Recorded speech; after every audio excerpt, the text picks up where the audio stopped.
Assalamualaikum warahmatullahi taala wabarakatuh dan selamat pagi. Yang saya hormati pensyarah kursus bagi PKUK 3113 Asas Penyelidikan dalam Pendidikan iaitu Dr. Lee Leh Hon, dan yang saya hormati pensyarah penyelia Encik Saiful Azam Hu bin Abdullah. Baiklah, hari ini saya akan melakukan pembentangan proposal kajian yang akan saya lakukan.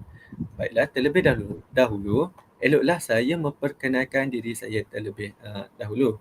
Nama saya Muhammad Irshaduddin Safaraz bin Salimi dari kelas PS3T32, option Pendidikan Khas Masalah Pendengaran. Baik, yang pertama kita pergi dengan isi kandungan yang mana terdapat 13 bahagian dalam isi kandungan ini. Yang pertamanya, isu pendidikan yang ingin dikaji ataupun yang akan dikaji. Yang kedua, latar belakang. Yang ketiga, penyataan masalah. Yang keempat, tujuan kajian. Dan 4.1 objektif kajian. 4.2 persoalan kajian. 5.0 skop dan batasan kajian. 5.1 kepentingan kajian. 5.2 definisi operasional ataupun istilah, dan 6.0 teori ataupun model kajian, dan 7.0 dapatan kajian lalu. Jadi untuk 8.0 pula, terdapat kerangka konseptual bagi kajian ini, dan 9.0 adalah reka bentuk kajian, bagi 9.1 persampel,an 9.2 instrumen kajian, dan 10.0 kesahan, 10.1 kebolehpercayaan, 10.2 kajian rintis, dan 11.0 prosedur pengumpulan data, bagi 12.0 pula prosedur penganalisisan data, dan yang terakhir sekali saya akan membentangkan mengenai rujukan. Baik, kita pergi dengan yang pertama, 1.0. Apakah isu pendidikan ataupun tajuk kajian yang akan saya kaji? Untuk pengetahuan semua, saya telah bersetuju untuk menggunakan tajuk kajian yang berbentuk penggunaan kod tangan bahasa Melayu dalam kalangan guru dan siswa guru pendidikan khas masalah pendengaran. Itu merupakan tajuk kajian yang akan saya lakukan. Jadi kita pergi dengan 2.0 iaitu latar belakang kajian. Okey, menurut Abdul Halim Muhammad dan Wan Muhammad Wan Sulun 2013, mereka menyatakan bahawa manusia menggunakan bahasa di dalam menyampaikan sesuatu komunikasi. Maksudnya, setiap manusia, tidak kiralah normal ataupun tidak normal ataupun lebih dikenali sebagai kurang upaya, mempunyai bahasa-bahasa yang tertentu untuk menyampaikan sesuatu komunikasi dalam kehidupan seharian. Untuk pengetahuan semua, komunikasi bukan sahaja digunakan oleh manusia tipikal, malah juga digunakan oleh orang pekak untuk berkomunikasi. Walaupun mereka mempunyai kekurangan dari segi pendengaran, tetapi mereka juga mempunyai bahasa ketika menyampaikan sesuatu perkara, iaitu bahasa isyarat. Yang bahasa isyarat ini adalah bahasa yang ingin saya kaji dalam kajian saya. Jadi bahasa isyarat ini merupakan komunikasi utama bagi golongan pekak, dan dengan menggunakan bahasa isyarat, mereka juga akan bahasa isyarat ini juga akan memudahkan bagi golongan pekak untuk berkomunikasi serta meluahkan perasaan, rasa, idea dan sebagainya. Ayat ini saya telah ambil ataupun saya telah petik daripada Sean Mizi 2015. Namun begitu, murid-murid bermasalah pendengaran ini mendapat pendedahan tentang bahasa isyarat ketika di bangku sekolah lagi dengan penggunaan KTBN.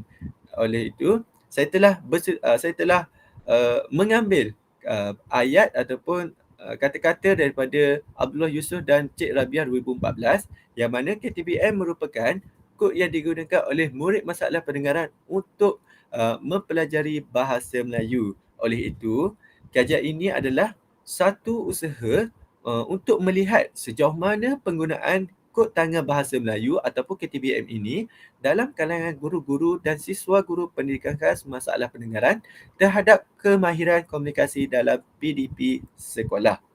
Jadi kita pergi dengan 3.0 iaitu pernyataan masalah. Untuk pengetahuan semua, secara amnya terdapat banyak ataupun terdapat isu yang ingin saya ketengahkan di dalam kajian ini, iaitu sejauh mana penggunaan KTBN dalam kalangan guru-guru dan siswa guru pendidikan khas masalah pendengaran di sekolah. Di sini saya ingin melihat kemahiran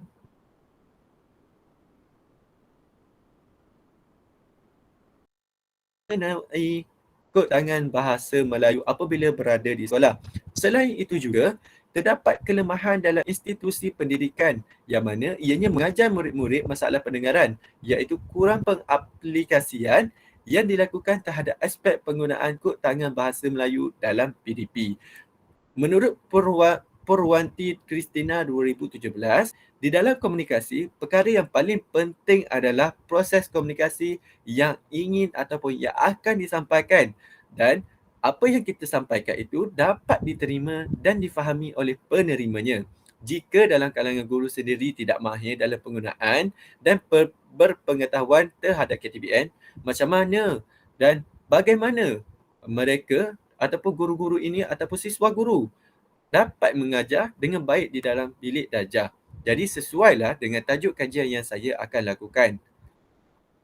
Okey, 4.0 iaitu tujuan kajian.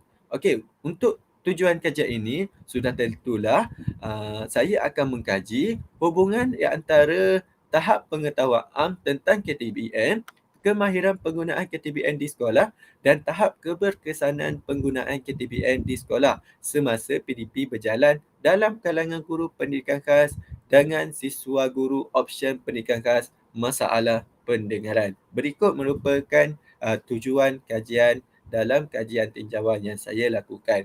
Jadi 4.1 adalah objektif kajian yang akan saya lakukan. Okey, untuk objektif ini terdapat 3 pecahan objektif yang telah saya lakukan. Yang pertama sekali, mengenal pasti tahap pengetahuan am tentang kod tangan bahasa Melayu KTBM, dan yang kedua, menentukan tahap kemahiran penggunaan KTBM di sekolah, dan yang ketiga, menyatakan tahap keberkesanan penggunaan KTBM apabila berada di sekolah. Untuk 4.2 iaitu persoalan kajian, sudah tentulah ia melihat kepada objektif kajian. Jadi, yang pertama sekali, persoalan kajian ini adalah apakah tahap pengetahuan am tentang kod tangan bahasa Melayu ataupun KTBM dalam kalangan guru-guru dan siswa guru masalah pendengaran ini. Jadi, persoalan kajian yang kedua adalah apakah tahap kemahiran penggunaan KTBM apabila berada di sekolah? Dan persoalan kajian yang ketiga ataupun yang terakhir adalah apakah tahap keberkesanan penggunaan kod tangan bahasa Melayu ataupun KTBM apabila berada di sekolah. Jadi kita beralih kepada 5.0 iaitu skop dan batasan kajian. Sudah tentulah setiap kajian yang dilakukan tidak lari daripada batasan-batasannya. Jadi kajian ini terbatas kepada guru-guru di program pendidikan khas inklusif iaitu dikenali sebagai PPKI dan SKPK, Sekolah Kebangsaan Pendidikan Khas, serta siswa guru pendidikan khas masalah pendengaran. Kajian tinjauan ini juga telah menggunakan borang soal selidik bagi membentuk reka bentuk yang telah digunakan dalam kajian ini. Namun begitu, kajian tinjauan dan borang soal selidik ini merupakan reka bentuk yang telah digunakan dalam kajian ini. Ini bertujuan agar mereka dapat memberi penilaian terhadap KTBM semasa menjalankan sesi PDP di sekolah dari segi pengetahuan am, penggunaannya, keberkesanannya dalam PDP. Yang terakhir sekali, sudah tentulah saya akan membuat perbandingan antara guru-guru dan siswa guru pendidikan khas masalah pendengaran dalam penggunaan KTBM. Jadi kita pergi dengan seterusnya iaitu 5.1 kepentingan kajian. Terdapat 3 pecahan dalam kepentingan kajian. Yang pertamanya sekali adalah mengenal pasti penggunaan KTBM ataupun kod tangan bahasa Melayu. Sudah tentulah ianya sangat penting dalam kajian ini kerana ianya dapat memberi panduan dan rujukan kepada guru-guru pendidikan khas terutamanya yang mengajar murid-murid masalah pendengaran apabila berada di sekolah dan tidak asing lagi mengenai ataupun siswa guru pendidikan khas masalah pendengaran apabila berada di sekolah.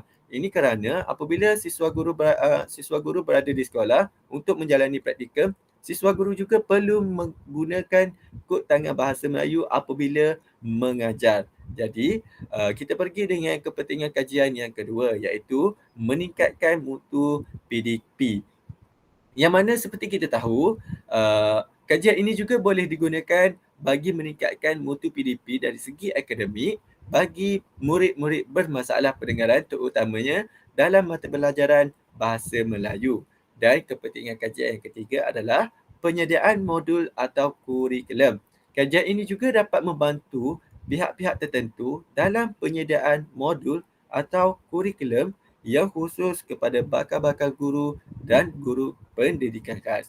Kita bergerak kepada 5.2 iaitu definisi operasional ataupun istilah. Terdapat tiga bahagian juga dalam definisi operasional ini. Yang pertamanya sekali KTBM, yang kedua murid masalah pendengaran dan yang ketiga guru dan siswa guru. Baiklah, kita pergi dengan yang pertama, KTBM. Apa itu KTBM?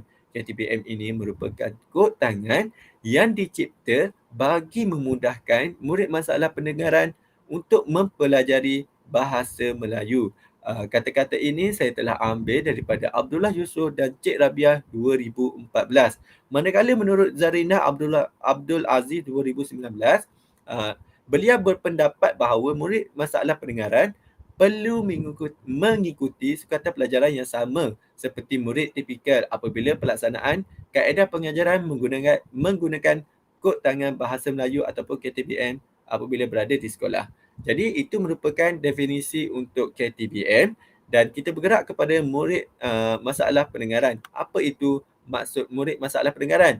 Suka saya ambil kata-kata daripada Siti Muhibah Haji Nur dan Zeti Nur Zuliana Rashid 2018 yang mentakrifkan bahawa masalah pendengaran ini sebagai seseorang yang lahir dalam kecacatan pada deria pendengaran yang mana mereka tidak mendengar perbualan orang lain, tidak dapat mendengar bunyi dan tidak dapat mengalami serta menghayati pemikiran dan budaya melalui bahasa.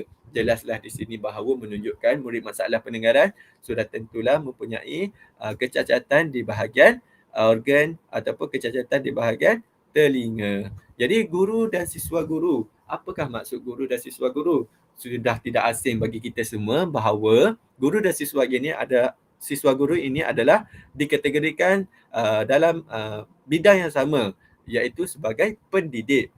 Okey, untuk pengetahuan bersama, mereka juga penggerak utama dalam melaksanakan segala matlamat dan dasar kurikulum. Jadi sebagai seorang pendidik, bukan sahaja mengajar di dalam kelas, malah mereka juga berperanan dalam memastikan tahap kualiti dan keberkesanan sistem pendidikan terus maju ke hadapan. Jadi kita sebagai seorang guru, kita perlulah sentiasa bertanggungjawab dan bersikap kreatif untuk memajukan sistem pendidikan ke arah yang cemerlang dan terbilang. Jadi kita pergi dengan 6.0 iaitu teori ataupun model kajian yang telah saya guna. Jadi untuk teori ini saya telah suka ataupun saya telah bersetuju untuk menggunakan teori Noam Chomsky yang mana teori ini merupakan teori berkaitan dengan pemerolehan bahasa. Noam Chomsky ini merupakan pengasas kepada teori pemerolehan bahasa. Beliau merupakan seorang ahli daripada Amerika Syarikat. Jadi tepatlah dengan kajian yang saya lakukan mengenai kod tangan bahasa Melayu yang mana kod tangan bahasa Melayu ini adalah bahasa untuk orang pekak. Jadi telah diterangkan dalam teori ini yang mana proses pemerolehan bahasa yang pertama terdiri daripada beberapa sistem bahasa yang berfokuskan kepada fonologi, sintaksis dan semantik yang mana ianya perlu dikuasai oleh semua kanak-kanak tak kiralah tipikal ataupun orang kurang upaya ataupun mempunyai masalah yang lain tanpa melalui proses pembelajaran yang formal di sekolah ataupun bilik darjah. Ini telah saya ambil daripada Noam Chomsky 1969. Jadi, kebolehan alat pemerolehan bahasa ini adalah dapat menguasai sistem perhubungan yang digunakan oleh manusia iaitu bahasa. Jadi kita teruskan dengan 7.0 iaitu dapatan kajian lalu. Terdapat 4 dapatan kajian lalu yang telah saya gunakan dalam kajian saya. Jadi yang pertama sekali saya telah suka untuk mengambil kajian ataupun dapatan kajian lalu iaitu Low Likin 2015 yang mana beliau menyatakan tentang penguasaan KTBM dan Bahasa Isyarat Malaysia iaitu BIM dan mengeluarkan beberapa faktor yang mempengaruhi penguasaan bahasa Melayu kanak-kanak bermasalah pendengaran di peringkat intervensi awal. Jadi untuk yang kedua, Muhammad Hanafi Muhammad Yasin 2017, yang mana beliau mendapati bahawa terdapat kesan PIM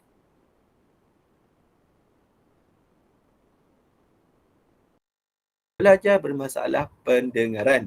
Penggunaan kod isyarat BIM ataupun bahasa isyarat Malaysia ini diukur dengan mengenal pasti kod-kod isyarat BIM dan KTBM yang digunakan dan frasa-frasa yang dibina dalam struktur frasa BIM dan KTBM. Jadi, dapatan kajian yang lalu yang ketiga adalah menurut Nurziani dan Safari Bari 2012, kajian beliau pula berfokuskan terhadap penguasaan kod tangan bahasa Melayu dalam mengesan tahap penguasaan KTBM dalam kalangan pelajar-pelajar bermasalah pendengaran tahun 6 dalam aspek menulis, perkataan dan dalam ayat bahasa Melayu. Jadi saya pergi dengan dapatan kajian lalu yang keempat, iaitu Siti Nur Azah 2012, yang mana dalam kajian beliau pula menyatakan tentang penggunaan kod tangan bahasa Melayu ataupun KTBM dalam kalangan guru pendidikan khas di sekitar Selangor dan Kuala Lumpur.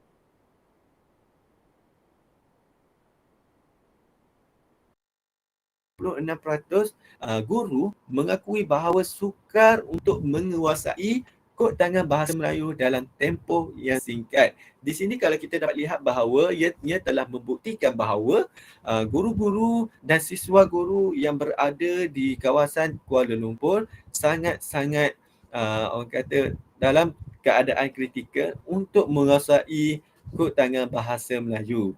Jadi ianya sangat sesuai dengan tajuk kajian yang akan saya lakukan, iaitu penggunaan kod tangan bahasa Melayu dalam kalangan guru dan siswa guru pendidikan khas masalah pendengaran. Jadi kita pergi dengan 8.0, iaitu kerangka konseptual. Yang mana kerangka konseptual ini adalah kajian yang berdasarkan model Stoffel-Bin 1971. Dalam kajian penyelidikan ini, fenomena yang berkaitan dengan pembinaan pendekatan pengajaran adalah berasaskan kepada bahasa isyarat, iaitu menggunakan kod tangan bahasa Melayu, dan pencapaian yang dikuasai oleh pengguna, iaitu guru-guru dan siswa guru pendidikan khas masalah pendengaran, dinilai berlandaskan pandangan-pandangan keilmuan dan yang diadaptasikan daripada model Stoffel-Bin 1971. Okey, di sini ada rajah yang telah saya lakukan, yang mana kerangka konseptual yang digunakan dalam kajian ini ataupun kajian saya lakukan. Jadi rajah ini dipecahkan kepada 4 aspek, iaitu pertamanya konteks. Dalam konteks ini terdapat beberapa, iaitu guru-guru dan siswa guru pendidikan khas masalah pendengaran. Pada bahagian input pula terdapat bahagian seperti pengetahuan am, penggunaan kod tangan bahasa Melayu dan keberkesanannya. Bagi proses pula terdapat borang soal selidik bagi penggunaan kod tangan bahasa Melayu di sekolah, dan aspek hasil pula adalah penggunaan kod tangan bahasa Melayu dalam kalangan guru-guru dan siswa guru pendidikan khas masalah pendengaran. Jadi motivasi kepada kajian ini adalah berkaitan dengan tanggapan bahawa murid masalah pendengaran sangat memerlukan penggunaan kod tangan bahasa Melayu yang cekap ketika proses pembelajaran dijalankan. Secara keseluruhannya, penggunaan kod tangan bahasa Melayu adalah suatu keperluan bagi para pendidik pendidikan khas masalah pendengaran. Bagi guru-guru yang mengajar program bermasalah pendengaran, bukan sahaja memerlukan mereka tahu mengenai pendengaran, tetapi juga memerlukan mereka perlu mempunyai pengetahuan tentang kemahiran pedagogi, psikologi dan mengetahui strategi pendidikan, kerana terdapat kurikulum biasa di dalam kelas murid bermasalah pendengaran. Jadi pengajaran di dalam kelas murid masalah pendengaran sangat memerlukan guru menyediakan komunikasi dua hala, iaitu sebagai persediaan yang pertama. Murid bermasalah pendengaran amat sukar untuk mempelajari kurikulum biasa seperti kurikulum murid yang tipikal. Jadi jelaslah di sini bahawa menunjukkan setiap guru perlulah mengambil berat ataupun mengambil langkah awal bagi mengatasi masalah-masalah yang akan dihadapi pada masa hadapan. Jadi kita bergerak dengan 9.0 iaitu reka bentuk kajian. Yang mana dalam reka bentuk kajian ini saya telah menggunakan kaedah kuantitatif. Jadi kaedah kuantitatif ini digunakan adalah bagi mendapatkan data kajian yang lebih meluas dan penambahbaikan berkaitan isu kajian serta dapat membantu saya untuk mendapat maklumat yang bersesuaian dengan skop kajian tersebut. Jadi fokus utama yang telah saya lakukan dalam kajian ini adalah tidak lain dan tidak bukan untuk mengkaji penggunaan kod tangan bahasa Melayu ataupun KTBM dalam kalangan guru-guru dan siswa guru pendidikan khas masalah pendengaran.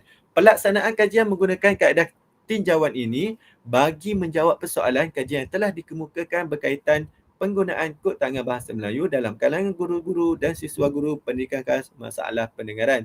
Jadi, kajian ini juga telah menggunakan ataupun akan menggunakan pendekatan kuantitatif iaitu menggunakan soal selidik yang berskala 5 berserta soalan terbuka. Okey, menyebut mengenai soalan terbuka ini adalah kerana bagi mengenal pasti pendapat dan cadangan responden terhadap peningkatan penggunaan kod tangan bahasa Melayu di sekolah. Suka saya ambil ayat ataupun petikan daripada Jasmine Kamarul Azmi 2016 yang menyatakan bahawa dengan adanya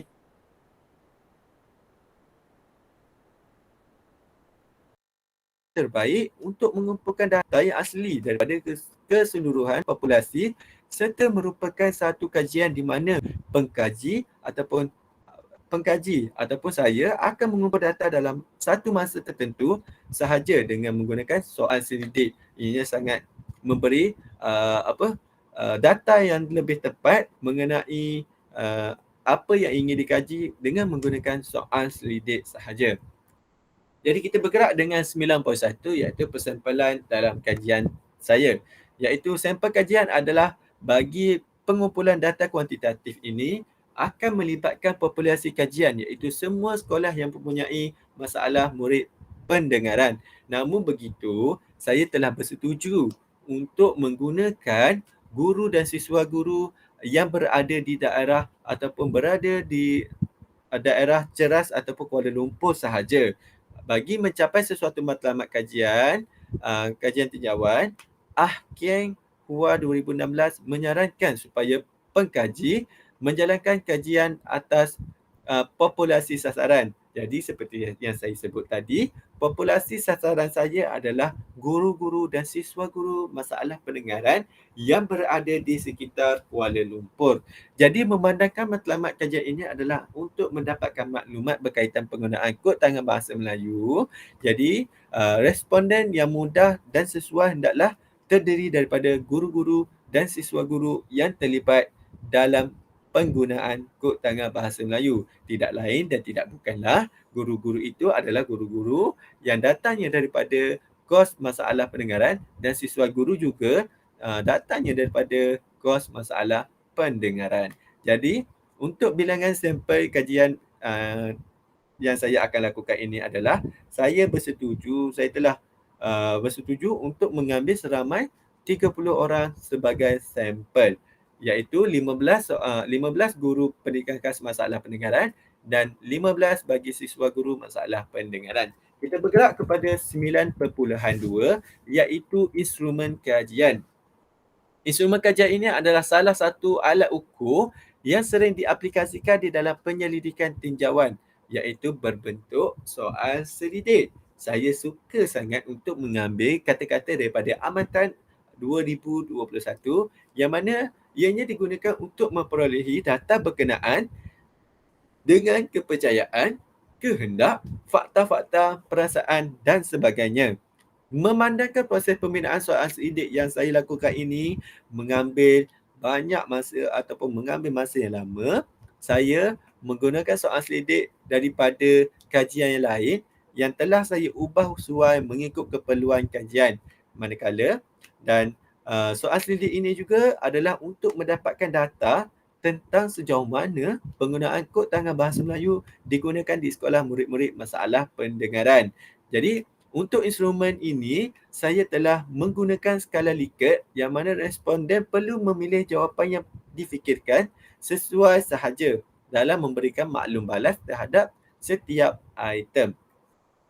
Berikut merupakan contoh bahagian soal selidik dan penggunaan skala Likert. Kalau dapat lihat di sini bahawa terdapat 4 bahagian dalam bahagian soal selidik, iaitu pada bahagian A adalah untuk mengenal pasti ataupun terdiri daripada butir-butir yang berkaitan dengan demografi responden kajian. Untuk bahagian B dalam soal selidik pula adalah ingin menyentuh mengenai pengetahuan para responden terhadap KTBM, dan bahagian C pula adalah untuk menyentuh tentang penggunaan responden tentang KTBM terhadap murid-murid pekak. Dan pada bahagian D soal selidik iaitu terdapat adalah mengenai keberkesanan kod tangan bahasa Melayu untuk murid-murid yang pekak.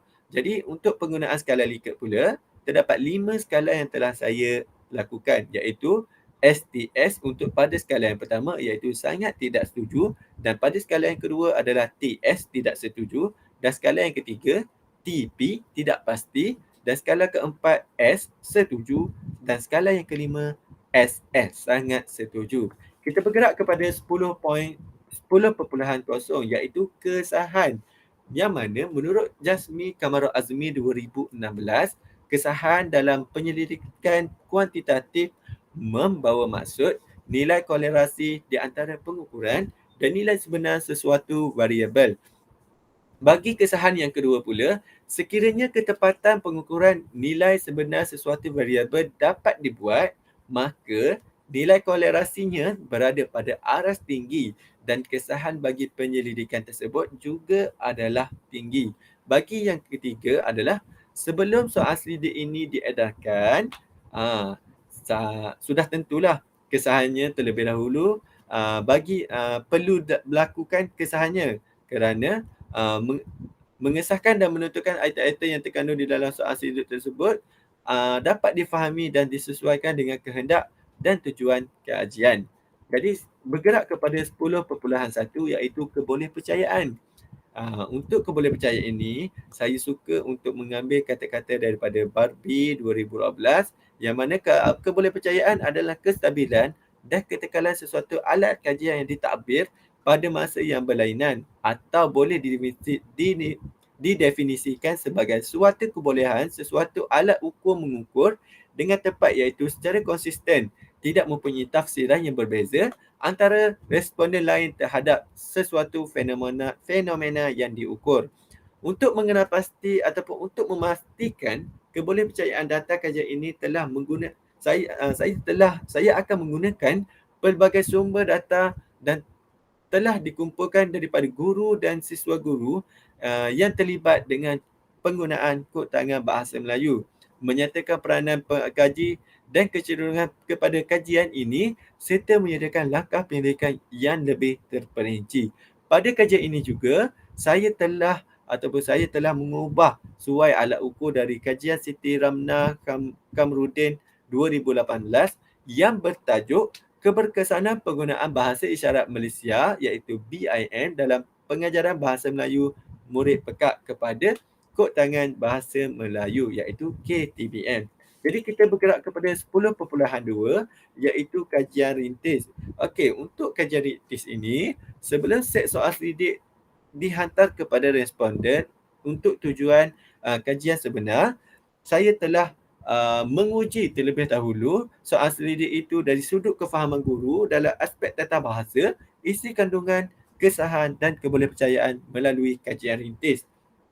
Suka saya mengambil kata-kata ataupun ayat daripada Creswell 2012, yang mana kajian rintis ini adalah satu aktiviti yang sangat penting bagi setiap kajian tinjauan, di mana selain daripada menentukan kesahan dan kebolehpercayaan instrumen, ia juga digunakan untuk menguji kaedah terbaik mentadbir instrumen, mengenal pasti sampel dan kesesuaian kaedah analisis. Instrumen bagi kajian ini diambil daripada kajian yang lepas. Kajian rintis ini juga tidak dijalankan untuk kajian ini kerana set soal selidik ini mempunyai kebolehpercayaan yang tinggi dan sesuai digunakan dalam kajian ini. Jadi, kita bergerak dengan 11.0 iaitu prosedur pengumpulan data. Dalam kajian ini, seramai 15 orang guru SKPK dan PPKI yang terlibat dan seramai 15 orang siswa guru option pendidikan khas masalah pendengaran juga turut terlibat. Okey, untuk siswa guru ini saya telah mengambil siswa guru di kampus ilmu khas yang terdirinya daripada semester 6 dan semester 8. Jadi prosedur yang seterusnya ialah data yang diperolehi adalah daripada sampel kajian, iaitu data yang dikumpulkan melalui hasil daripada soal selidik, dan data ini juga diproses dan dianalisa mengikut susunan soalan dalam soal selidik. Semua kaedah pengejaran dikaji secara keseluruhan, termasuklah sifat-sifat positif guru bagi menepati tajuk kajian. Kesemua data tersebut dapat dikumpulkan dalam tempoh sebulan. Jadi 12.0 prosedur penganalisisan data. Jadi untuk ini, data yang dikumpul akan dianalisis dengan menggunakan deskriptif dan statik inferensi. Analisis deskriptif digunakan untuk aspek pengenaan kekerapan, peratusan, sisihan piawai dan purata, iaitu mean. Analisis statik inferensi pula adalah untuk melihat perbezaan antara guru dan siswa guru pendidikan khas masalah pendengaran dalam penggunaan kod tangga bahasa Melayu berdasarkan borang soal selidik. Analisis ini juga digunakan untuk menganalisis hasil daripada soal selidik dan maklumat diri bagi setiap responden berdasarkan maklumat latar belakang yang diberikan. Untuk pengetahuan semua, kajian ini juga menggunakan kaedah perisian Statistical Package for Social Science SPSS versi 22 sepanjang kajian ini, di mana bilangan dalam peratusan purata jadual dan ujian dianalisis. Jadi itu sahaja. Kita bergerak kepada 13.0 iaitu rujukan. Ini merupakan rujukan-rujukan yang telah saya lakukan sepanjang kajian tinjauan yang saya lakukan.